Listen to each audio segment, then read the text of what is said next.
पीले दांत वाली बहू। रंजना कभी ब्रश नहीं करती थी। उसे कितनी बार उसके माँ बाप ने डांटा, लेकिन उसका कोई असर उस पर होता ही नहीं था, जिस कारण से उसके दांत पीले पीले हो जाते हैं।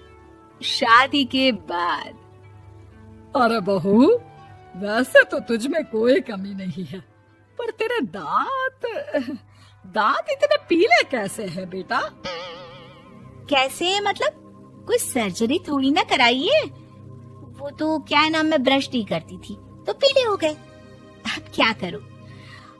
आप कहें तो लाल करवा लूं या फिर काले? यार ये क्या है, क्यों माँ से लड़ रही हो?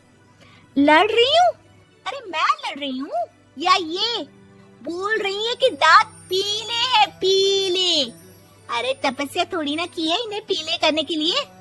बकायदा ब्रश नहीं किया है 20 साल तक, तब जाकर। छी, कैसी बात कर रही हो? ये उस वक्त तो पीले नहीं थे जब हम लोग तुम्हें देखने आए थे। अरे तब साफ करवा लिया होगा डेंटिस्ट के पास जाकर। अब देखो कैसे पीले पीले लग रहे हैं। रंजना सास की तरफ गुस्से से देखती है। फिर शुरू हो गई पीले पीले पीले।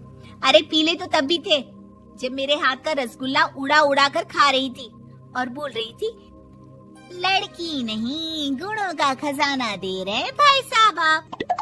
खैर, अब वो लोग करते भी तो क्या करते, पीले दांत वाली बहू पल्ले पड़ी थी तो झेलना तो था ही।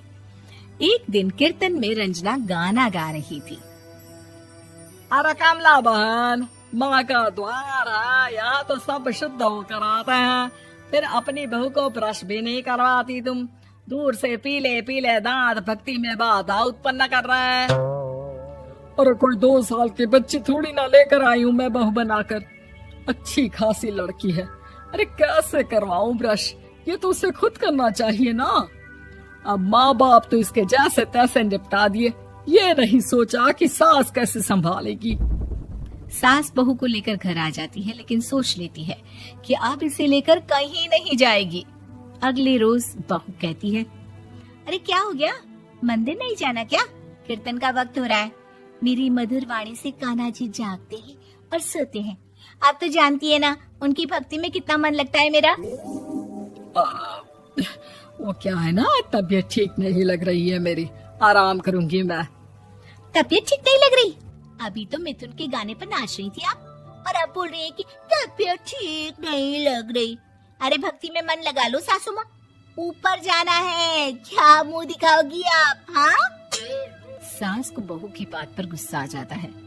मैं क्या मुंह दिखाऊंगी, इसकी चिंता तो ना कर, समझी? अपने मुंह की चिंता कर, जो ये पीले पीले दांत लेकर हर जगह पहुंच जाती है। पता है लोग कितना मजाक बनाते हैं। ना जी ना, मैं नहीं जाना कहीं तेरे साथ। तो ये बात है। कोई ना, मत जाओ, मैं अपने कमरे में ही बैठकर भक्ति कर लूंगी। ऊपर वाला दांत थोड़ी ना देखता है, मन देखता है, भावना देखता है। और अरे बस बस, तू सब कुछ दिखा, बस ये सफेद चमकदार दांत ना दिखाना किसी को, है? जा यहाँ से। बहू को सास की बात का कोई फर्क नहीं पड़ता, वो तो जैसी थी वैसी ही रह जाती है। सुबह नहाकर किचन में खाना बनाना, फिर खाना खाना, कीर्तन भजन करना और सो जाना। एक दिन, माँ जी मैं सहेली के घर जा रही हूँ, शाम को लेट आऊंगी। हाँ हाँ तो जाना, मैंने कौन सा तेरी आरती करनी है घर पर बैठकर। रंजना सहेली के घर जाती है, जहाँ वो पार्टी में जाने की तैयारी कर रही होती है। अरे शिखा, कहाँ जाने की तैयारी कर रही है? मैं गलत वक्त पर आ गई क्या? अरे नहीं यार, उल्टा सही वक्त पर आ गया।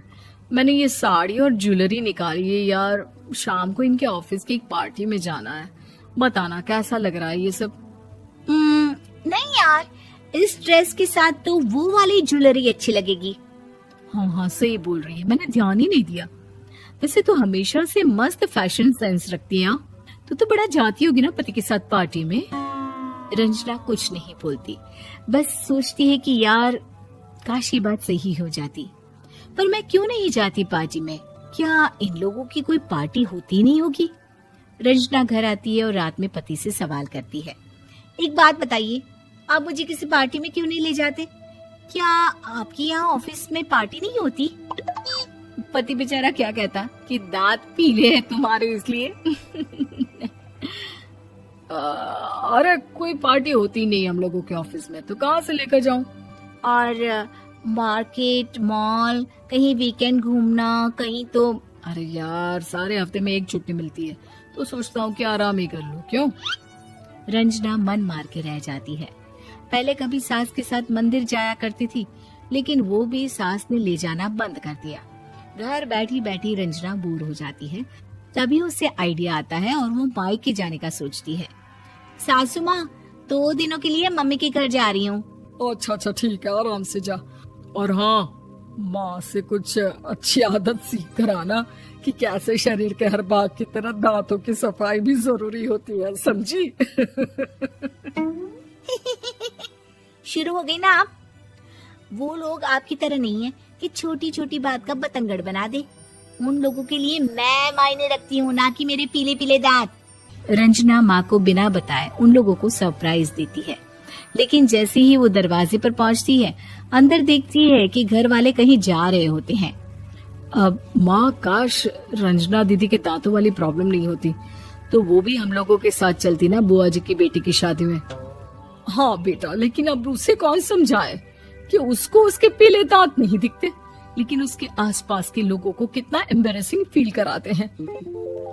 मुझे तो कितनी बार उसके स्कूल की टीचर ने शिकायत की कि उसके साथ कोई लड़की बैठना भी नहीं चाहती, और ना ही कॉलेज में कोई उससे बात करना चाहता था। लेकिन पता नहीं क्यों उसे ये बात समझ में ही नहीं आती। कोई कमी नहीं है उस लड़की में, बस यही कि दांत पीले हैं। वो तो भला हो जीजा जी और उनकी माँ का, जो दीदी को जैसी है वैसे ही रखा हुआ है। रंजना को अपने घर वालों की बात सुनकर बहुत दुख होता है। वो सोचती है कि वो क्या करे, लेकिन फिर वो सीधा डेंटिस्ट के पास जाती है, अपने दांत चमकाती है और कसम खाती है कि वो रोज ब्रश करेगी। अरे क्या हो गया?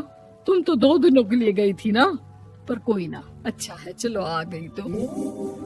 रंजना सास के सामने आकर खड़ी हो जाती है और पूरी स्माइल करती है, उसके चमकदार दांतों को दिखाती हुई। हैं?